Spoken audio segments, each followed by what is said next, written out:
Hi friends, నేను మీ గంగా యాదవ్. మా ఇంట్లో రేకులు సెగక అసలు ఉండలేకపోతున్నామండి, కానీ సీలింగ్ చేపిస్తున్నాం. అది సీలింగ్ మధ్యలో ఫ్యాన్ దగ్గర పెడతారు డిజైన్ బిల్ల అది కానీ నాకు అంతగా తెలియదులే. మా ఇంట్లో వాళ్ళు చెప్పారు. కానీ సీలింగ్ చేపిస్తా పిల్లలు చాలా కష్టపడిపోతున్నారు. కానీ చాలా చాలా చిన్న పిల్లలే, కానీ వాళ్ళు వర్క్ చాలా బాగా చేస్తున్నారు కదా. అవును, అసలు ఈ ఎండలకు ఉండలేకపోతున్నామండి. అందుకే ఏసీ పెట్టిద్దామని, ఆ రేకులు ఇల్లు కదా అని సీలింగ్ చేపిస్తున్నాం. పిల్లలు బాగా కష్టపడి అది పెడుతున్నారు, ఆ రౌండ్ది.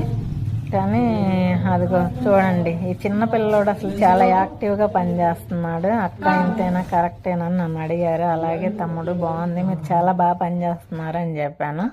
సరే అక్క అని ఇంకా వాళ్ళు కొంచెం చాలా బాగా చేశారనమాట. అదిగో అక్కడంతా ఏసీ బిగించాం. ఆ సీలింగ్ ఇంకా దానికి కొంత పని ఉందండి ఆ సీలింగ్, కానీ అది కూడా ఈరోజు చేస్తారు. ఆ వీడియో కూడా పెడతా మీకు. బాయ్.